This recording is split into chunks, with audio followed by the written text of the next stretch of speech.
Hello YouTube, this is Morgan, Airspeed Prime here with my first, I suppose, Sword Art Online Alicization anime review. This one's going to be for the first episode, which, I don't know if it's just a double-length first episode or if it's technically both episodes, but they just aired them together. Either way, we got 44 minutes of content, the start of Alicization, Sword Art Online Season 3, and I thought it was excellent. As someone who has read at least the couple of the light novels for Alicization that have been released in English, I thought this was a very, very faithful adaptation. I suppose just I'll mention at the start, I won't be really hinting at anything that happens going forward. I'm just going to be reviewing the episodes as they come, so, you know, anyone can watch these. I'm not going to be spoiling all this stuff from the light novels. I'll just maybe hint at like, oh, this is a new scene that wasn't even in the light novels. Little bits and pieces like that, but nothing spoilery. So yeah, I thought it was a great adaptation of what is effectively, I suppose, more or less half of the first volume of Alicization. I thought the first episode was obviously, like, I can imagine for people completely new to Alicization, haven't read the light novels, don't know anything about what Alicization is actually about, that the first episode was really weird to see what was happening. Even by the end of the second episode, you're still kind of up in the air about, okay, you now get the connection between first and second episode about what was going on at the start with Kirito, Yu-Gi-Oh, and Alice, but there's still the mystery about, like, okay, if that's the case, then who/what are Yu-Gi-Oh and Alice? And why is it that he's not allowed to keep his memories from his time in that in the Underworld?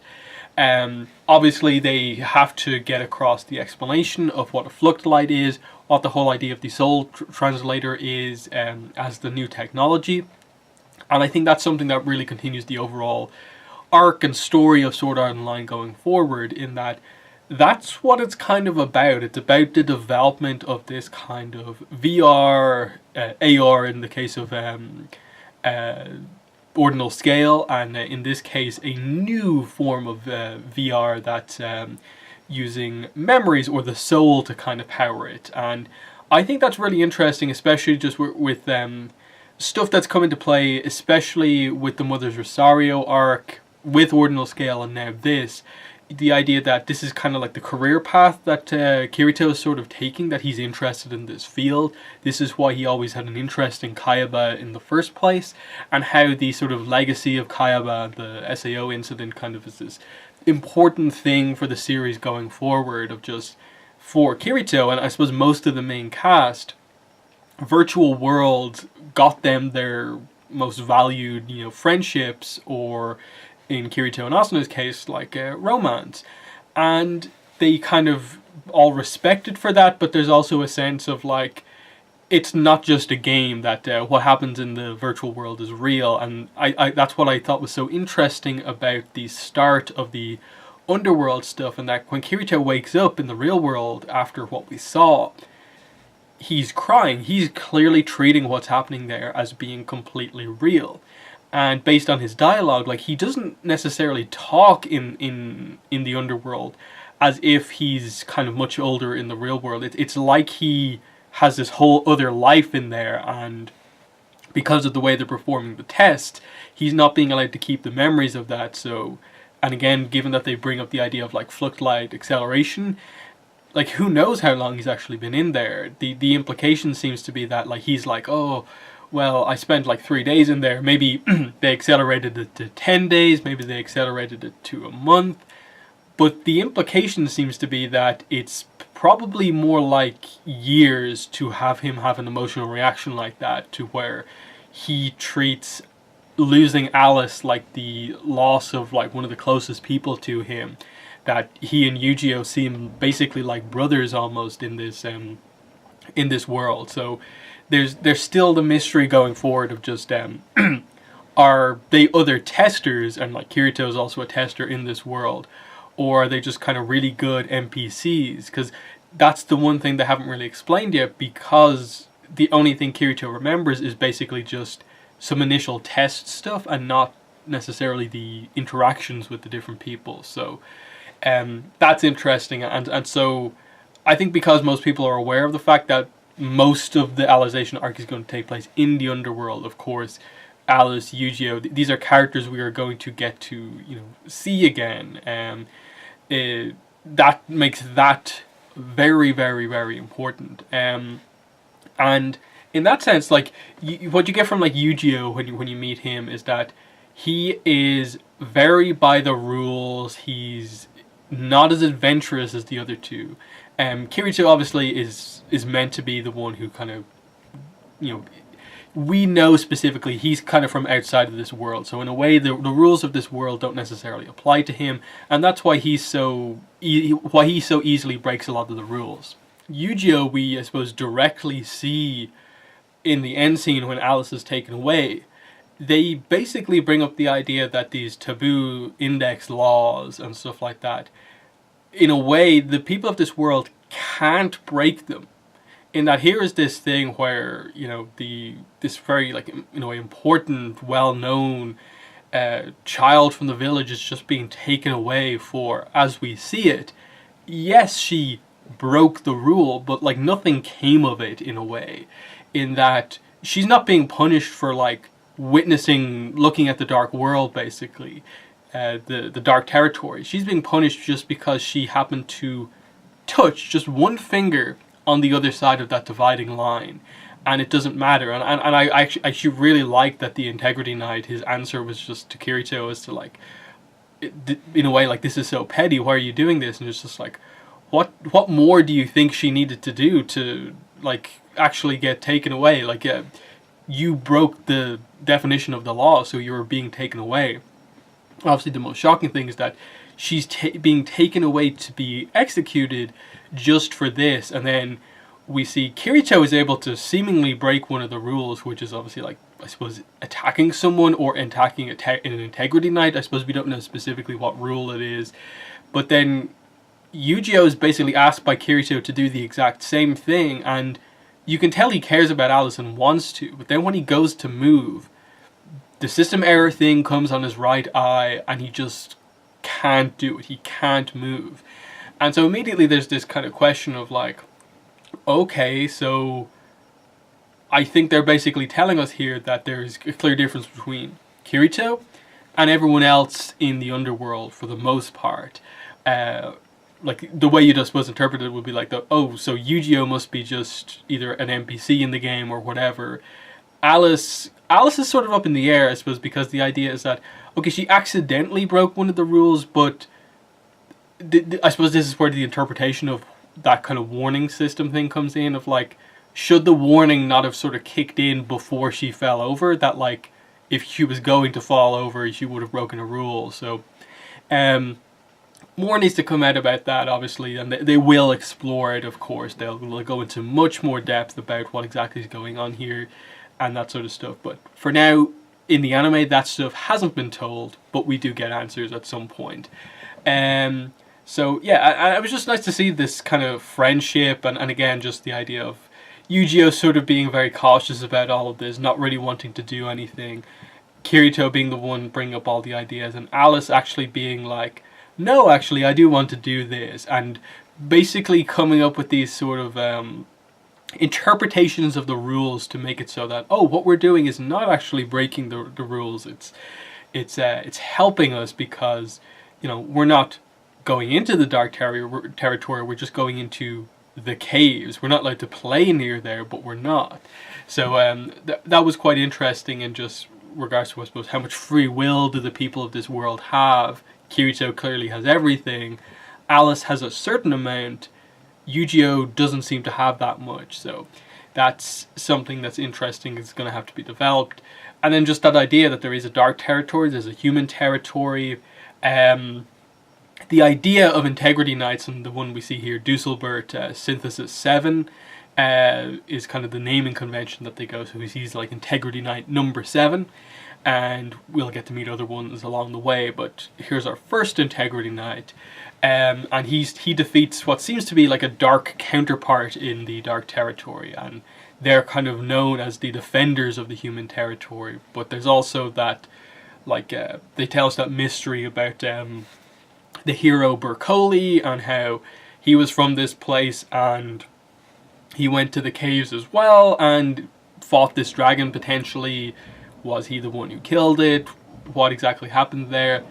There's a lot of stuff set up as this all takes place with regards to, like, they see the blue rose sword here, which becomes a very important thing to the plot.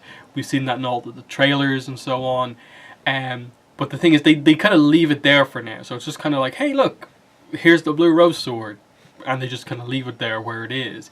But I suppose the thing is that it's now known that it's there. So that's a sort of important plot point.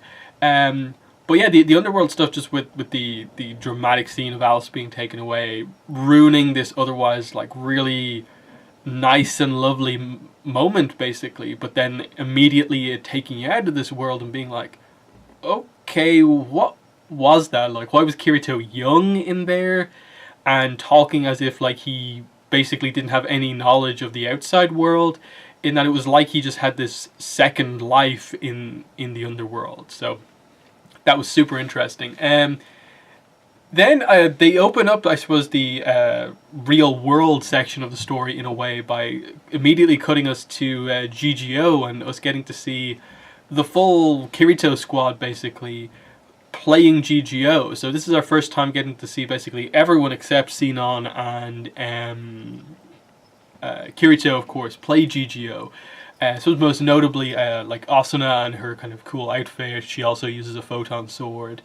Red One, though, that was interesting, and she can also do the bullet cutting technique, which I think makes sense. The idea was that Kirito and Asuna basically together were like 1 and 2 in Aincrad by the end. So if Kirito can do it, it would roughly make sense that she's able to do it as well. So that I think is somewhat fitting. And then, yeah, just seeing the other characters, like, I think they managed to get guns that really fit them, of just like Klein being the driver but also having a gun, Lisbeth having a shotgun oddly suited her. Silica on the turret on the back was an interesting choice, but I think it actually worked quite well. And then Sinon was behind this whole plan, and it was cool because obviously more recently we've got Alternative Gun Gale Online, so we've seen some GGO action, and I think this actually matched up pretty well against a whole series about that sort of stuff.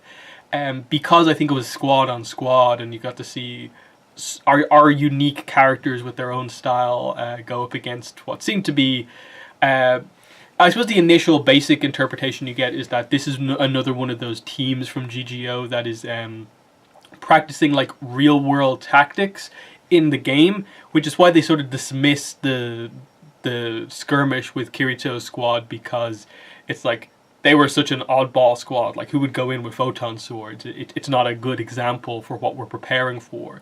But obviously the guy puts on the hood, and there's like, I think, a very heavy like laughing coffin interpretation we're meant to have from at least one of these guys, but he says boss to another guy. So that's pretty interesting in that I think you're meant to think that in your mind, and I think they sort of lead you to go on the idea of like, okay, there's this whole Kirito thing that we're going into with what happens, but there's also this maybe like longer goal in the distance of like the next Bullet of Bullet tournaments, and the whole idea of like Subtilizer, the first and fourth winner of the Bullet of Bullet tournament, and Sinon wanting to get a victory over this guy. So, you know, I like that they just incorporated the fact that, you know, that's like Sinon's main game primarily. She helps them in ALO, they help her in GGO, and they all played all the different games. I thought that was kind of nice continuity, especially with what like Kirito and Sinon like talk about later on. Shinkawa completely referring back to the GGO incident, and notably, I suppose, stuff like the whole kind of the thing with Sinon and her being afraid of guns, and how her character in the game was very different than her personality in real life, and that she could handle being part of a game that's all about guns, but in real life she was terrified of kind of being associated in any way with it, and how she was gradually managing to get over that. And it's a notable thing where she's able to just kind of have a casual conversation with Kirito while doing like the gun kind of finger pose, and Kirito notes that. So it's just like subtle character development that I think was really well done, where she's just admits that like, no, I'm not completely over it, but I'm getting there, and the people around her kind of noticing that, and in the same way that they noticed that kind of Kirito has lost weight because of his kind of his kind of sneaky job, whatever is happening here. And yeah, I really like this because like this description was needed. I think in the book goes into a lot more detail, I think, even at this point, about what's going on, but the anime, I think, gets across all of the information you need. We're talking about, this is the author's interpretation of like what he's going with as being the soul, and this is the new way that VR is going to work through Fluctlights. The idea that, oh, your soul is basically the light that kind of bounces around in your brain. An interesting interpretation, and for the stuff that he makes up here, I think it makes sense for, you know, this as the sort of jargon that they're going to be using for this arc. I think it makes enough sense where like it's not just kind of completely out there, where like Kirito is able to explain it pretty reasonably to Asuna and Sinon for the first time, and they pretty much get what he's talking about here. The idea of like acceleration of the system can actually accelerate it so that you experience more time in the game compared to actually outside. And yeah, just the implication that like Kirito has been spending multiple days in this at a time, and to the point where Asuna's worried enough that she actually has the like heart monitor kind of app thing installed about him, which made for a pretty nice kind of cute scene between just like Asuna and Kirito, but also Sinon being oddly sort of creeped out at how close the two are, that they're sharing like heart monitor details with each other.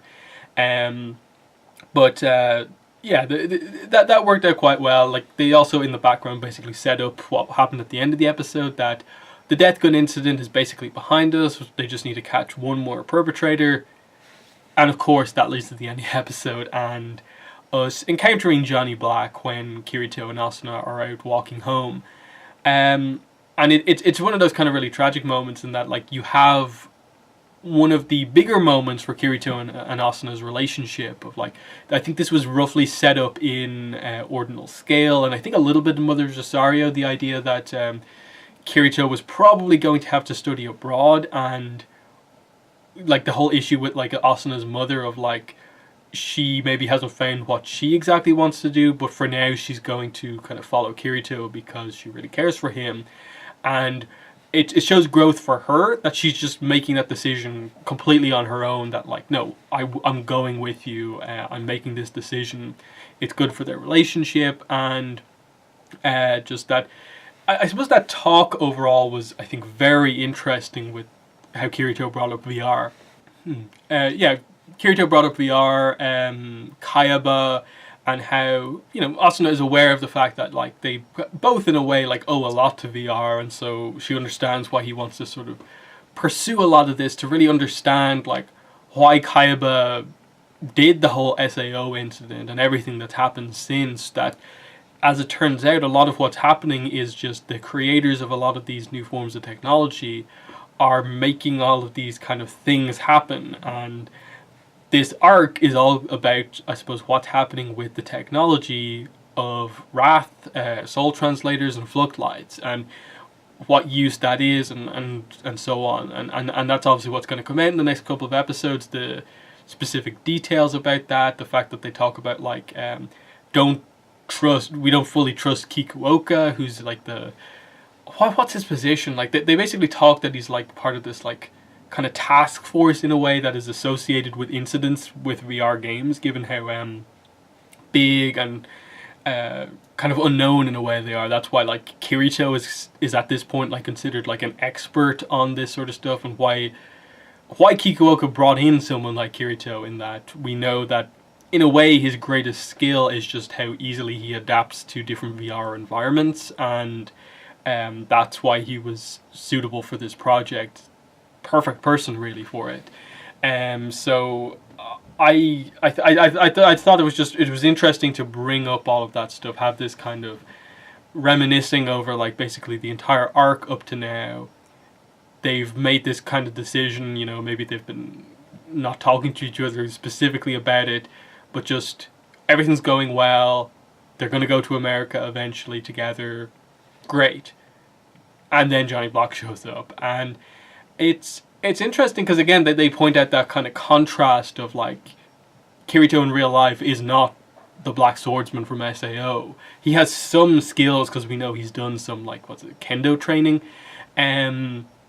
but he doesn't have those level of skills, and so just the idea of like him reaching for his sword because this is a member of Laughing Coffin, but he doesn't have it, but his opponent Johnny Black here actually does have a needle, and it's the death gun stuff that basically stops your heart almost immediately. Can't remember the exact details about it, but it's something along those lines. That's what they were doing in terms of killing people.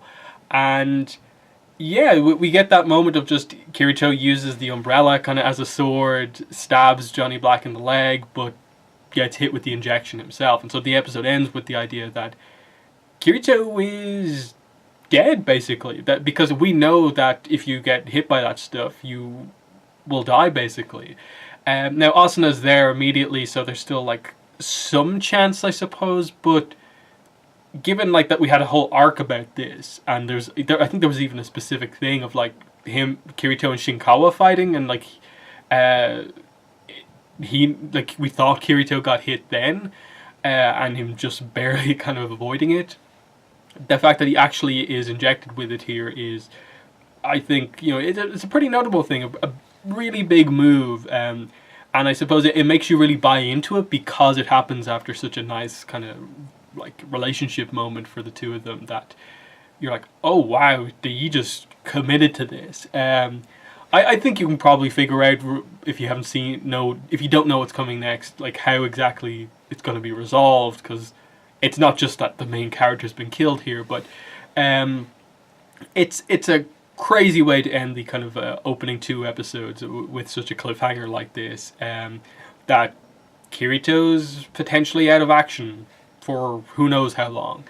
So yeah, that's my review for the first 2 episodes. I really, really enjoyed it. Obviously we're still in the early stages of the arc. We're still sorting stuff out. We still have to get into, I suppose, the general idea of the way the arc actually goes. Like, all of these felt like introductory scenes, getting stuff started, and that like the whole first episode was this kind of like tease and basic setup for where we're going to get to. The real world stuff was again more setup and explanation. The end is basically this moment that's going to set up what the rest of the series, the Alicization arc, is about. So we're in for a long ride here. I think it's confirmed that we're getting at least 50 to 52 episodes in a row for this season, and that seems like a really, really solid amount of episodes to cover what is the longest arc in SAO. So there are my thoughts on the first 2 episodes. Future videos probably won't be this long, but I think the premiere of this new season warrants a long-ish video. No real issues whatsoever. They showed the opening at the end. I like the new song. I like the visuals. Again, I don't really want to talk about it too much in case you haven't read the light novels, and even pointing at characters would be a little spoilery, but if you've seen the trailers, I think you get kind of where we're going. We'll see Yu-Gi-Oh! Again and so on. But yeah, it's been the video. Thanks for watching, and bye.